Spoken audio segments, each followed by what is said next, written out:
میں یہی نہیں سمجھ پا رہا کہ آخر کیوں۔ وہ اس کے پیچھے آ کھڑا ہوا تھا۔ بادل ابھی تک گرج رہے تھے۔ حیا نے جواب نہیں دیا۔ اس نے ایک نظر جہان کو دیکھا اور پھر آگے بڑھ کر کونے میں رکھی منی پلانٹ کے سبز بوتل اٹھائی، پودے کی بیل جھٹک کر نکال کر پھینکی اور بوتل کو ہاتھ سے پکڑے ہوئے دیوار پر دے مارا۔ کانچ ٹوٹا، ٹکڑے گرتے گئے اور ایک نوکدار بڑا ٹکڑا اس کے ہاتھ میں رہ گیا۔ یہ پکڑو۔ اس نے بوتل کی گردن کا ٹکڑا جہان کی طرف بڑھایا اور جا کر اپنی ماں کے گردن میں اتار دو۔ حیا؟ اس نے بے یقینی سے اسے دیکھا۔ حیا نے افسوس سے سر نفی میں ہلایا اور آخری ٹکڑا باقی ماندہ کرچیوں پر بھیگ گیا تھا۔ نہیں کر سکتے نا؟ کانپ اٹھتا ہے نا دل؟ لگتا ہے نا جیسے آسمان پھٹ پڑے گا اگر تم نے ایسا سوچا بھی۔ اس نے گردن موڑ کر بھیگی آنکھوں سے باہر برستے موسلادھار بارش کو دیکھا۔ مجھے بھی ایسا لگتا ہے۔ وہ بولی تو اس کی آواز آنسوؤں سے بھاری تھی۔ مجھے بھی ایسا لگتا ہے جان۔ اللہ نے امانت کے تو آسمان و زمین پر پیش کیا ہے، مگر دونوں نے اسے اٹھانے سے انکار کر دیا تھا اور اسے انسان نے اٹھایا تھا۔ تمہاری ماں ایک انسانی جان تم پر امانت ہے، ایسے ہی مجھ پر میرا وعدہ امانت ہے۔ میں نے زندگی میں بس ایک دفعہ کوئی وعدہ کیا ہے اللہ تعالیٰ سے، کوئی مجھے اسے نبھانے کیوں نہیں دیتا؟ بجلی نے اپنی چاندنی بھر سے ہر سو بکھیری تھی، بس لمحے بھر کو چاندنی اور پھر اندھیری رات چھا گئی۔ مجھے کسی نے کہا تھا کہ دل مارے بغیر نور نہیں ملتا، اور میں سوچتی تھی نور کیا ہوتا ہے؟ جانتے ہو نور کیا ہوتا ہے؟ آنسو نے گلے میں پھندا ڈال دیا تھا، دم گھٹنے والا پھندا۔ نور قرآن ہوتا ہے، اللہ کا حکم جن کو پورے کا پورا لیا جاتا ہے، ایک حصے کو لے کر دوسرا انکار نہیں کیا جاتا۔ میں ہمیشہ سوچتی تھی کہ اللہ کیوں نہیں کہتا کہ اگر قرآن کو پہاڑ پر نازل کرتا تو وہ ٹوٹ جاتا۔ مجھے کبھی اس بات کی سمجھ نہیں آتی، مگر آج آ گئی۔ جانتے ہو پہاڑ کیوں نہیں ٹوٹا؟ کیونکہ وہ قرآن کے پورے کا پورا لیتا، اور جو شخص قرآن کو پورے کا پورا اپنے دل پہ اتارتا ہے نا، اسے ایک بار ٹوٹنا پڑتا ہے۔ اس نے جلتی آنکھیں بند کی۔ اب ہر طرف اندھیرا تھا۔ پل بھر کو بجلی چمکی تھی اور پھر اندھیرا۔ لوگوں نے مجھے اس لیے چھوڑا کیونکہ میں نے اللہ کو نہیں چھوڑا، تو مجھے واقعی ایسے لوگوں کے ساتھ نہیں چاہیے۔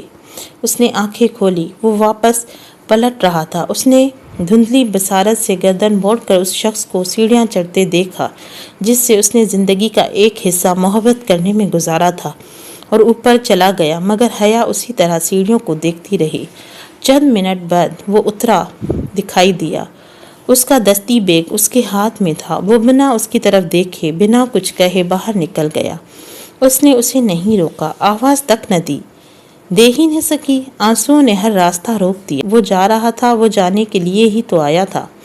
اس نے بھیگا چہرہ کھڑکی کی طرف موڑا۔ وہ اب اس تیز بارش میں سبک قدموں سے لان عبور کرتا نظر آ رہا تھا۔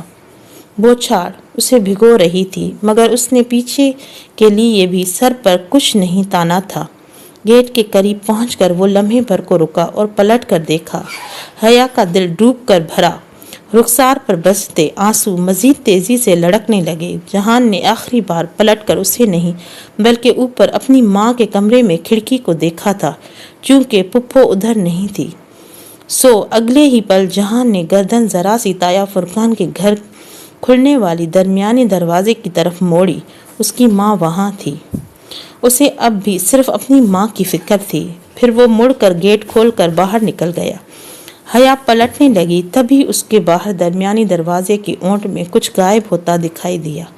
گلابی اور پیلا آنچل، ارم کا دوپٹہ جو وہ پہچانتی تھی۔ یقیناً ارم ادھر آئی تھی اور وہ سب سن چکی تھی۔ اس نے گہری تھکن زدہ سانس اندر کو کھینچی۔ ارم کسی سلسلے میں ادھر آئی تھی۔ وہ نہیں جانتی تھی جہان نے اسے دیکھا تھا یا نہیں، مگر وہ اتنا ضرور جانتی تھی کہ وہ واپس جا کر تمام رشتہ داروں کے بیچ کھڑی ہو کر سارا قصہ مزے مزے سے دہرائے گی۔ قرآن خوانی کی تقریب میں رنگ بھر جائے گا۔